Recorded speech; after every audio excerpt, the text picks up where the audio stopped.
Assalamualaikum warahmatullahi wabarakatuh. Bahan dan peralatan yang disediakan untuk membuat POC adalah satu buah jeligen 5 literan yang tutupnya sudah dilubangin dan dikasih selang ya. Di atasnya tutup ini dilem, selangnya ini dilem, boleh lem besi, boleh lem kayu, yang penting rapat, dan selangnya itu maksimal panjangnya itu 0,5 meter ya. Dan di bagian dalam tutupnya ini, nah ini dikasih plastik ya. Plastiknya itu ibarat kata buat perpak supaya benar-benar rapat nantinya. Jadi kegunaannya plastik itu bahan yang disediakan satu antara lain 2 liter ACB atau air cucian beras. Jadi kalau nyuci beras, airnya yang berwarna putih itu dikumpulin sebanyak 2 liter ya. Dilanjut 2 botol Yakult ya, yang sangat mudah kita cari di toko ataupun supermarket ya. Dilanjut yaitu 1 butir telur. Nah, telurnya boleh pakai ayam ras ataupun ayam kampung. Yang penting telur. Nah, di sini rahasianya untuk pengusiran tikusnya. 300 ml rebusan air jengkol. Jadi jengkol 1 kilo direbus, diambil airnya 300 ml ya. Jadi ini baunya sangat menyengat sekali, ini baunya. Bau air jengkolnya ini. Dilanjut air rendaman mengkudu. Nah, seperti ini. Jadi mengkudu atau bentis sebanyak 5 butir dipotong-potong, direndam semalam, airnya diambil sebanyak 600 ml ya. Air mengkudu atau air bentis. Dilanjut bahannya pakan ayam sebanyak 0,5 kilo ya, seperti ini pakan ayam. Kalau tidak ada pakan ayam boleh pakai bekatul yang lembut. Bahan lanjutnya tetes tebu seperti di foto ini ya. Tetes tebu, kalau nggak ada tetes tebu boleh pakai gula merah. Tetes tebunya cukup 1 gelas saja ya. Nah, langkah yang dilakukan, masukkan pakan ayam atau bekatul sebanyak 0,5 kilo ya, itu dimasukkan semua ke jeligen yang 5 literan. Perlu diingat kalau misalkan pakai bekatul itu pakai bekatul yang halus, jangan yang kasar ya. Lebih bagus itu pakai pakan ayam ya. Pakai pakan ayam dimasukkan semuanya, dilanjutkan masukkan ACB-nya atau air cucian beras ini ya.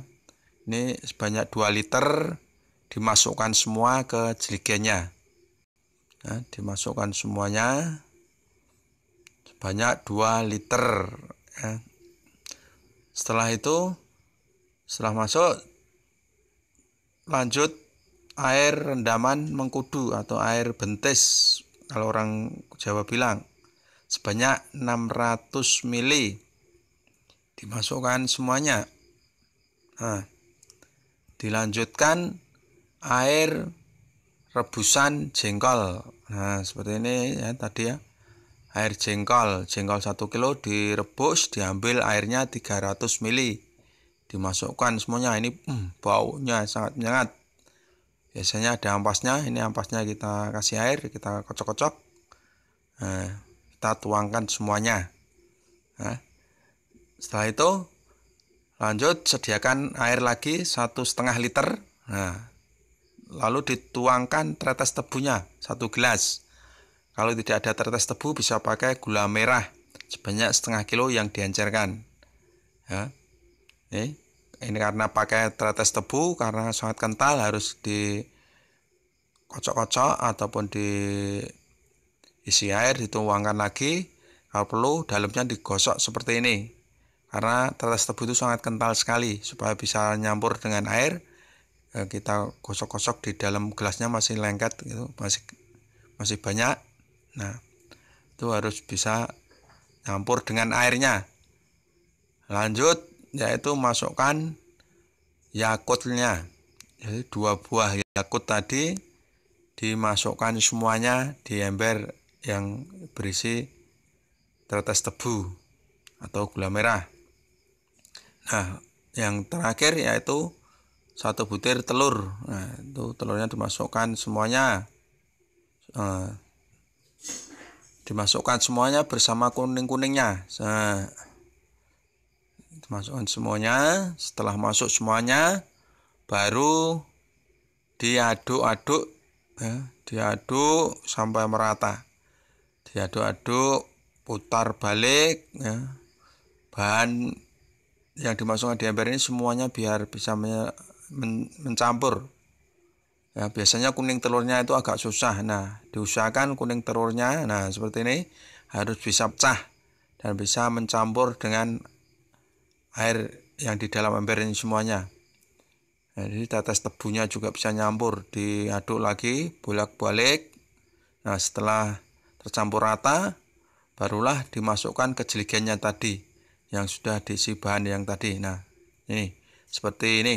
Setelah masuk semuanya, nah, ditutup dengan rapat. Nah, kuncinya di sini, ditutupnya ini harus benar-benar rapat, ya, benar rapat. Lalu sediakan 1 botol air jernih atau air bersih, ya, seperti ini, ditaruh di samping botolnya. Nah, ditaruh samping botolnya, lalu masukkan selang yang keluar dari jerigen itu ke botol yang berisi air jernih ini. Nah, seperti ini dimasukkan. Ini gunanya untuk meredam keluar gasnya secara tidak langsung, ya, biar gasnya terhambat oleh airnya ini.